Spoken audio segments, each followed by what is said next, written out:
जम्मू कश्मीर सियासत का जो हवा बदल रहा है, जो रंग बदल रहा है, उसको देख के आप लगातार पिछले कुछ दिनों से देख रहे होंगे कांग्रेस का जो अंदरूनी माहौल है वो थोड़ा सा डगमगाया हुआ है। मेरे साथ बात करने के लिए जम्मू कश्मीर प्रदेश कांग्रेस के अध्यक्ष गुलाम मोहम्मद अहमद मीर साहब। सर, आपका बहुत बहुत स्वागत है। जब ये सिलसिला चला और जब मीडिया में आपकी पार्टी के लेटर्स आए, हमने उस टाइम समझा कि हम आपसे बात करें, लेकिन शायद आप जम्मू में नहीं थे। तो मैं पहला सवाल ये जानना चाहूँगा कि जम्मू कश्मीर जो कांग्रेस है उसका अंदरूनी पार्टी स्ट्रक्चर ठीक नहीं है, क्योंकि जो भाजपा का नारा है आपकी बार 50 से पार, ये वाली बात मैं इसलिए जोड़ रहा हूँ क्योंकि भाजपा बहुत दम से नारा दे रही है आपकी बार 50 से पार। जो उसके बाद कांग्रेस में इंसिडेंट हुआ, क्या आपको लगता है उन दोनों जो चीज़ों में कोई अंदरूनी मेल मिलाप होगा? नहीं, देखिए, अभी तो हम इसको कोई बहुत बड़ी वो चीज़ नहीं कहते, क्योंकि कांग्रेस एक अकेली पार्टी है पूरे हिंदुस्तान में जिसमें इनर पार्टी डेमोक्रेसी जिंदा है। इसी पार्टी में लोगों को अपनी मतभेद, अपनी राय रखने का, मशवरा रखने का खुला मंच होता है, जो दूसरी पार्टियों में नहीं है। वहाँ कोई इस तरह की बात कर ले तो उसको तो गला काटेंगे। इसमें सिर्फ इस एपिसोड में अभी तक इतना ही गलत है कि अगर किसी भी साथी को कोई भी अपनी राय है, कोई सुझाव है, तो प्रॉपर फोरम पर आके अपनी बात दर्ज करवा लेते और उसकी कॉग्निजेंस होती। अब जो हमने सुना है हफ्ता भर पहले कि कोई उन्होंने खत लिखा है, दस्तखत किया है और पार्टी हाईकमांड को लिखा है, मुझे उसके बारे में कोई जानकारी नहीं है। चूँकि पार्टी प्रोटोकॉल कहता है कि अगर इस तरह के कोई बात हो तो पहले वो लोकल जो आपका इंचार्ज है, जो हेड बना हुआ है, तो उसके भी तो जानकारी में होना चाहिए। अब मैं ये भी नहीं मान सकता हूँ कि ये चिट्ठी कहीं गई है। अगर तो गई है तो फिर उन साथियों का वेट करना चाहिए था ना, कि अगर हमने किसी हाईएस्ट कमांड को कोई अपनी बात लिखी है तो हाईएस्ट कमांड भी तो उसका रिस्पॉन्ड ज़रूर करता। आज तक तो ऐसा कभी नहीं हुआ। अब मुझे ये बताइए कि इससे पहले क्या किसी भी पार्टी की जो नेता उनने आपको अप्रोच किया कि हमारे कांग्रेस में अनसुनी हो रही है या कोई बात नहीं सुन रहा या इस तरह कोई शिकायत? कभी नहीं, कभी नहीं। ऐसा किसी भी फोरम में उन साथियों ने, पहले तो वो पार्टिसिपेट ही नहीं करते आए 4 साल से, और ना किसी प्रोग्राम में हिस्सा लिया। और चूंकि गुलाम अहमद मीर जो प्रोग्राम चला रहा है, या तो वो लोगों, रियासती लोगों के इनपुट के हिसाब से हम प्रोग्राम डिज़ाइन करते हैं, जो लोगों के साथ इश्यूज़ रहे, प्रॉब्लम्स रहे, तकलीफ़ रहे। एज ए पॉलिटिकल पार्टी मुझे उनकी नुमाइंदगी करने का पूरा हक बनता था, वो ड्यूटी भी मैंने पूरी निभाने की कोशिश की। या फिर ऑल इंडिया लेवल पर हम नेशनल पार्टी है, जो वहाँ से प्रोग्राम बन के आते हैं और वो सारे टॉप टू बॉटम वर्कर्स के लिए आता है कि आपको इसको आगे इम्प्लीमेंट करना है। ना ही उन्होंने स्टेट के किसी प्रोग्राम को कंपनी दिया, ना ही उन्होंने ऑल इंडिया कांग्रेस कमेटी के प्रोग्रामों को नीचे फॉलो किया। यहाँ तक कि हमारी नई जनरल सेक्रेटरी आई रजनी पाटिल जी, अब उसको 14 महीने हो गए। लास्ट ईयर अक्टूबर में उनका ये हुआ था पहला दौरा। तब से लेकर आज तक वो दर्जनों बार आई, सड़कों पर भी बैठी, एहतिजाजों में भी बैठी, दूर दूर के इलाकों में भी गई, लोलाब गई, श्रीनगर गई, पुलवामा गई, बडगाम गई, यहाँ से जम्मू में आपके कठुआ, सांबा, इन सारे इलाकों में वो प्रोग्रामों में आई। तो मुझे नहीं लगता है कि आपके पास भी, आप मीडिया देखते हैं, आप बताइए मुझे कभी 3 साल से आपने उनका कोई फ़ोटो देखा किसी एहतिजाज पर, किसी सड़क पर, किसी मुठभेड़ पर, किसी जेल में उनकी एंट्री हुई हो? हम लोगों ने तो जो मेन फंक्शनरीज है, जो कांग्रेस पार्टी के प्रोग्रामों को आगे चला रही, लोगों के इश्यूज उठा रहे हैं, वो तो 50-50 बार अरेस्ट हुए। अब मुझे बताइए, आपको आप पे ये भी इल्ज़ाम लगा कि जो मीर साहब की अध्यक्षता में कांग्रेस चल रही है वो एक तबाही की ओर जा रही है, और बहुत सारे चुनाव हुए आपकी टेन्योर में, वो सारे चुनाव हारे। वो उनका नज़रिया है। यहाँ तो बड़े बड़े लोग चुनाव हारे। हमारे सबसे कद्दावर लीडर है जनाब आज़ाद साहब, वो बहुत ही ऊंचे स्तर पर थे, लोकसभा लड़े, चुनाव हारे। और ये जो बातें कर रहे हैं, जो उसमें ये बात कर रहे हैं, वो पहले अपने घर को देखें। गुलाम अहमद मीर तो चलो 2015 में आया, हमने म्यूनसिपलिटी चुनाव में हिस्सा लिया, सबसे बेहतरीन रिजल्ट दिया अगेंस्ट ऑर्डर्स। हमने पंचायतों में हिस्सा लिया, इन्हीं लोगों के रिकॉर्ड मेरे पास है, क्योंकि गुलाम अहमद मीर एक आदमी तो इंस्टीट्यूशन नहीं है, हमारा एक नेटवर्क है, ये सारे लोग उसमें साथ हैं। जो उनका दिया हुआ रिकॉर्ड है द बेस्ट है। डीडीसी का चुनाव आया और वो शॉर्ट टाइम में इतना बड़ा चुनाव भाजपा ने लाया, और उसका फैसला करने वाले ये खुद ही रहे। जो आज ये कह रहे हैं, आप किश्तवाड़ ले लीजिए, डोडा ले लीजिए, रामबन ले लीजिए, पुंछ ले लीजिए, कठुआ ले लीजिए, जहाँ जहाँ से आवाज़ें आ रही हैं, तो सारे फैसले तो उनके थे। मेरे साहब मुझे ये बताइए कि इसके पीछे क्या प्रॉक्सी हो सकती है। पहले मैंने सवाल आपको पूछा कि आपकी ही पार्टी आपके खिलाफ बयानात देती है, आपके खिलाफ वो खत लिखते हैं हाईकमांड को, क्या आपको लगता है कोई प्रॉक्सी होगी या क्या चाहते हैं वो लोग? मैं अभी असेस नहीं कर पा रहा हूँ कि उनके म्यादे में क्या है। हाँ, अगर वो कंटिन्यू प्रोग्रामों में हिस्सा लिए होते, जो बैसित अपोजिशन पार्टी हमारा मतलब दायित्व लोगों ने दिया था कि रूलिंग साइड में चाहे जो रूलिंग कर रहे हैं, जो उनकी नाकस पॉलिसियाँ हैं उसको लेकर लोगों की बात अगर वो अक्सर बेशतर उठाते, लोगों के इश्यूज उठाते और पार्टी प्लेटफार्म पर उठा लेते, तो शायद मुझे ये गिला हो जाता। अब उनका कोई ज़ाती ग्रज हो या कोई इंटरेस्ट हो, वो मैं अभी एसेस नहीं कर पा रहा हूँ, ना मैं उस पर कुछ बोलना चाहता हूँ। हैदरपुरा एनकाउंटर हुआ उसके बाद जो है भाजपा ने ये इल्ज़ाम लगाया कि हैदरपुरा एनकाउंटर पे कुछ पार्टीज़ जो है अपनी सियासत चला रहे हैं, और आपने भी इस तरह का बयान दिया कि जो हैदरपुरा में एनकाउंटर हुआ उस पर जो है जो इंक्वायरी, जुडिशल इंक्वायरी होनी चाहिए थी। तो क्या आपको लगता है जो मजिस्ट्रेट इंक्वायरी है वो सही नहीं है? नहीं, मैजिस्ट्रियल इंक्वायरी तो आज तक कहीं पर भी, चाहे हम हुकूमत में रहे हो, कोई भी रहा हो, तो वो तो एक सिंपल सा, वो एक आज के हालात में एक तहसीलदार या इवन एसडीएम लेवल तक का आदमी, जो पुलिस का एक जॉइंट नेटवर्क है फोर्सेस का, उसके सामने कहाँ वो टिक पाएगा। तो इसलिए हमने कहा है कि अगर ये इंसिडेंट हुआ है जिसको तमाम मतलब ज़ात पात से उठ के, कास्ट कम्बिनेशन से उठ के तमाम लोगों ने इस पर जांच की बात रखी है, क्योंकि ये एक कन्फ्यूजन के साये में ये इंसिडेंट हुआ है। इवन पुलिस के अपने कई एहलकार, इवन डीजीपी का आपने देखा, डीजीपी जम्मू कश्मीर का स्टेटमेंट आया कि अगर कोई गलती हुई है हम करेक्शन के लिए तैयार हैं। What does that mean? तो इसलिए अगर जनरल अवाम और प्लस पॉलिटिकल पार्टीज ने अक्रॉस द मतलब पार्टी लाइंस, जो मतलब चलो नेशनल कॉन्फ्रेंस पीडीपी या कांग्रेस का है, उस पर तो ये इस तरह की बात रख सकते हैं।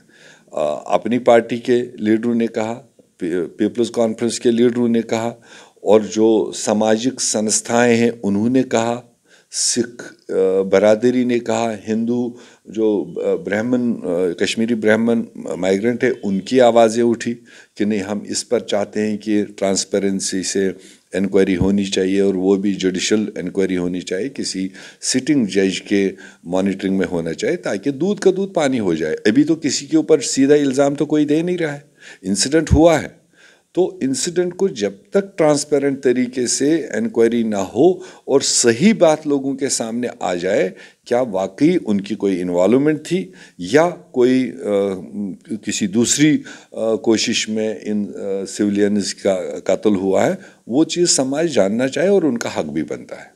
मुझे ये बताइए कि 2 इंसिडेंट श्रीनगर कश्मीर घाटी में हुए। एक बताया जा रहा है कि 87 में एक ऐसा इंसिडेंट हुआ जिसने कश्मीर को 90s में टर्न किया, और एक 2019 में ऐसा हुआ जिसने कश्मीर को फिर से 90s की तरफ मोड़ा। क्या आपको लगता है इन जो 2 इंसिडेंट हुए हैं, जब एक इंसिडेंट में एनसी गवर्नमेंट थी और अब 19 भाजपा की गवर्नमेंट है, और 19 के बाद जो फैसला लिया गया उसके बाद जो कश्मीर के हालात जो है वो 90s की तरफ टर्न हो रहे हैं, क्या आपको लगता है कि जो 90s का फैसला वो गलत था? देखो, मैं तो ये कह रहा हूँ कि लोग बेहतर जजेस हैं। हम कहें हम अपोजिशन में है, हो सकता है कोई रूल करने वाली कहेगी कि ये तो अपनी सियासत कह रहे हैं, मगर ज़मीनी हकीकत ऐसा बता रही है वहाँ पर कि शायद जो 90s में भी हालत नहीं थे उससे भी कहीं मतलब ख़राब हालत है, क्योंकि हम लोग भी तो 90s से लेकर लगातार गवाह हैं, और जो इक़दामात आज के सरकार ने इंटरनली उठाए अनडिक्लेयर्ड तरीके से, ये इक़दामात 90s में नहीं थे।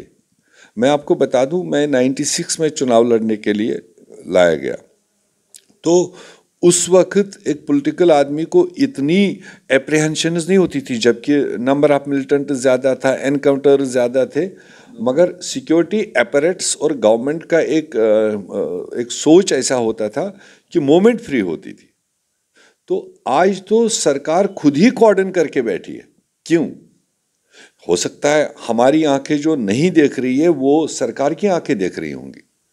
तो इसलिए जो सरकारी इक़दामात है आज के दिन पर, रोज़ आप देखेंगे जिन 5 सरपंचों को मतलब बड़े देश में पेश किया जा रहा है, तो उनको रोज़ उठा करके जेलों में बंद कर रहे हैं। किसी को कह रहे हैं कि इसके बारे में हमें इनपुट है और महीनों बंद कर रहे हैं। डीडीसी मेंबर, बीडीसी चेयरमैन वो खुल के काम नहीं कर रहे हैं। इसलिए मैं कह रहा हूँ कि हालात जो इंटरनल है, भले आज उसको स्क्रीनों में नहीं दिख रहा है कि कहीं खुदा न खास्ता आग से नहीं हो रही है, कहीं बम ब्लास्टिंग हो रही है, कहीं माइन हो रही है, जो हम सोचते हैं, जो सरकार कहती है कि नहीं तब से अच्छा है। मगर जो इंटरनल हालात है वहाँ पर, जो सरकारी जो तंत्र है, उन्होंने जिस तरह से नेटवर्किंग की हुई है, जिस तरह से एक एक आदमी पर जाल बिछा रखा है, ये तो पहले कभी नहीं देखा। अब मुझे बताइए, क्या आप इस चीज़ से खुश नहीं है कि जो भाजपा 2019 के बाद कश्मीर घाटी में पब्लिक आउटरीच प्रोग्राम होते हैं, बाहर से मिनिस्टर्स आते हैं, क्या आप उससे खुश हैं? नहीं, हमें कोई खुशी या गम की बात नहीं है उसमें। बात ये भाजपा बोल रही है कि वो बहुत बड़ी तरक्की है कि बाहर से पहली बार मैं वही कह रहा हूँ, तरक्की का मैं एक उनको बता दूँ। एक अदना सा प्रोग्राम जो कांग्रेस सरकारों ने शुरू किया था, जो वेलफेयर के प्रोग्राम होते हैं, कि जिस आदमी के पास छप्पर नहीं है, सर्दी गर्मी दोनों इलाकों में, तो उसके बाल बच्चे बचाने के लिए छप्पर नहीं, तो उसके लिए एक प्रोग्राम होता था इंदिरा आवास योजना, जिसका इन्होंने बाद में नाम किया प्राइम मिनिस्टर्स आवास योजना। आप उनको ज़रा रिकॉर्ड पूछ लो, 2014 से लेकर इन्हीं की सरकार थी, 2018 तक, उसके बाद इन्हीं के गवर्नर्स थे, अब इन्हीं का लेफ्टिनेंट गवर्नर है जो बड़ा वहाँ कह रहा है। ज़रा रिकॉर्ड निकालवा दो 2014 से लेकर आज तक, क्या ये किसी आदमी को छप्पर दे पाए? ये मिनिमम चीज़ है।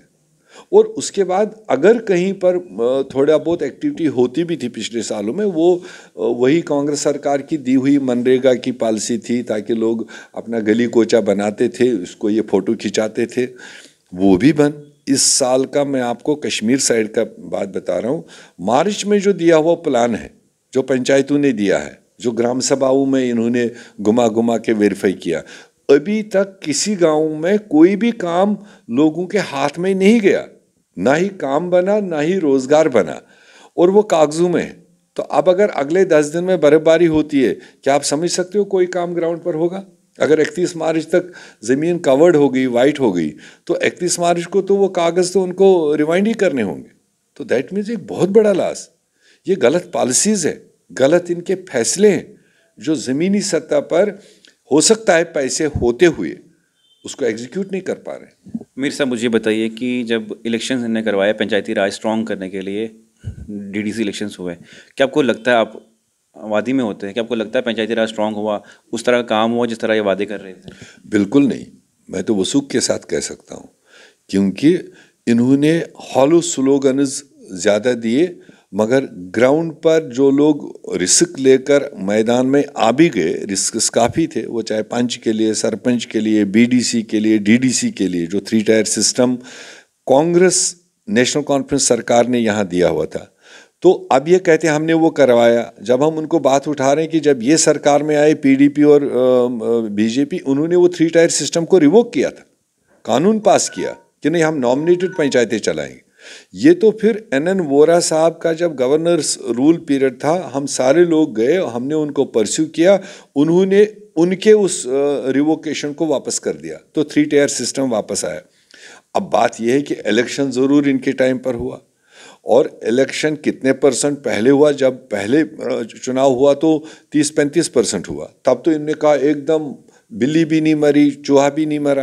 तो पंचायतों की जहाँ तक बात है, उनको भी इन्होंने हॉलो स्लोगन्स ऊपर से दे करके इनको हम फंडिंग दे रहे हैं, अथॉरिटीज़ दे रहे हैं, एम्पावर कर रहे हैं, मगर जब आप ज़मीनी सतह पर देख रहे हैं, हमसे मिलते रहते हैं वो पंचायत कॉन्फ्रेंस के लोग, जो उनकी एपेक्स बॉडीज़ है, वो तो रो रहे हैं। उनकी लाइबिलिटीज़ इतनी क्रिएट कर दी है, उनको तो पब्लिक में जाना मुश्किल कर दिया, और जो इनके 3 टायर सिस्टम जो हम लोगों ने तैयार किया था, चुनाव इनके टाइम में हुआ, वो भी इनकम्प्लीट है अभी तक। आज वो डीडीसी काउंसिल्स जो इन्होंने बनाए वो भी परेशान हाल है, क्योंकि ऊपर से इनके 70 मिनिस्टर घूम के पूरे प्रेस कॉन्फ्रेंसेस दे रहे हैं कि हमने जी यहाँ ये कर दिया। जब आप ज़मीनी सतह पर उनको पूछेंगे तो उनका जीना मुश्किल हो गया, क्योंकि ऐलान इतने कर रहे हैं, नीचे अथॉरिटी उनके पास है ही नहीं, ब्यूरोक्रेट उनकी मानता नहीं, डिप्टी कमिश्नर्स उनका मानते ही नहीं। मुझे ये बताइए कि बहुत सारे आपने प्रोटेस्ट किए किसान कानून को लेके, और मुझे याद है कि जब राहुल गांधी एड्रेस कर रहे थे फार्मर्स को तो उन्होंने कहा था कि गवर्नमेंट को ये कानून वापस लेना पड़ेगा, फोर्सफुली वापस लेना पड़ेगा। जब आज किसान कानून वापस गया तो मोदी साहब ने ये कहा कि कुछ किसानों को हम समझा नहीं पाए, कुछ किसानों को ये कानून समझ नहीं आया क्योंकि कानून ये किसानों के लिए था। तो आप किस तरह इस चीज़ को देखते हैं? देखो, आप देश को पूरा समझ आने लग गया है कि राहुल गांधी जी ने पिछले 7 साल मोदी जी के सरकार के होते हुए जो भी सवालात उठाए, उन्होंने वो कोई बायस होकर नहीं उठाए। उनकी उतनी बेहतर समझ थी कि जो उनके फैसले आए उनको दूर अंदेशी थी कि ये इनके चलने वाले नहीं। और उन्होंने जब सवाल उठाया तो घूम घुमा के फिर मोदी सरकार को फिर वही करना पड़ा जो राहुल गांधी जी ने उठाया। आप इसको कोविड को देख कर ले लीजिए। जब राहुल गांधी जी ने सबसे पहले कहा कि ये महामारी आ रही है और सरकार को इसकी तैयारी करनी चाहिए, शायद वो अंदाज़ा नहीं लगा रही है किस लेवल का आएगा, तब भी उसको मजाक उड़ाया। मगर बाद में आपने देखा 2 साल में किस तरह का हालात यहाँ पर हुए, किस तरह की मौतें हुई, किस तरह की लोग सड़कों पर लेटने पर मजबूर हो गए, क्योंकि वो प्रिपेयर्डनेस नहीं थी, और वो भी देश ने देखा। उसी तरह से ये किसान कानून जिस दिन मोदी साहब ने पार्लियामेंट में पास करवाए, राहुल गांधी जी ऑन रिकॉर्ड है उसी बिल पर, और उन्हें उसी दिन चैलेंज के साथ कहा है कि मैं आज लिख के दे रहा हूँ, लिख के लीजिए मेरे से कि ये गलत कानून है और ये किसानों के हित के लिए नहीं है, ये किसानों से रिलेटेड जो लेबरर्स हैं उनके हित के लिए नहीं, ये 2-4 यार दोस्तों को बेनिफिट देने के लिए है। और एक दिन आएगा कि मोदी सरकार को ये वापस लेने पड़ेंगे, चाहे 15 महीने इधर उधर जो भी नामों के नीचे मोदी साहब ने छुपने की कोशिश की, पाकिस्तानी, खालिस्तानी, उग्रवादी, पता नहीं क्या क्या, और अल्टीमेटली उसको ये वापस लेने पर देश के किसानों ने मजबूर कर दिया। और उस वापस लेने के पीछे एक बड़ी मजबूरी उसकी दिखाई दी इस पीरियड पर, वरना इसको करना तो ये 6 महीने पहले भी था, करना 6 महीने के बाद भी था। मगर जो टाइमिंग उसने चूज़ की, वो टाइमिंग उसने चूज़ की यूपी के चुनाव को देखकर, क्योंकि वहाँ वाजपेयियों को घर से बाहर निकलना मुश्किल हो गया था, क्योंकि किसान बहुल एरिया है।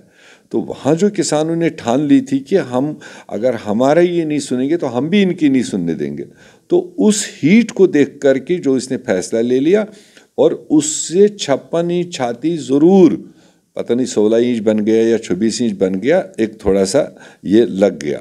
और अब देश में कई तरह की आवाज़ें उठेंगी, ये बैकफुट पर आने के बाद में और भी कई सारे सवालात उठेंगे जो उनने गलत फैसले किए। अब अलग अलग क्षेत्रों में अलग अलग तबके के लोग उन चीज़ों को रिवोक करने की बात उठाएंगे, क्योंकि उनने देख लिया अब मोदी कौन सी रंगवेश सुन रहा है। मुझे बताइए मीर साहब कि कांग्रेस को बहुत बुरी तरह से ट्रोल किया गया, उन दिनों राहुल गांधी साहब को ट्रोल किया गया।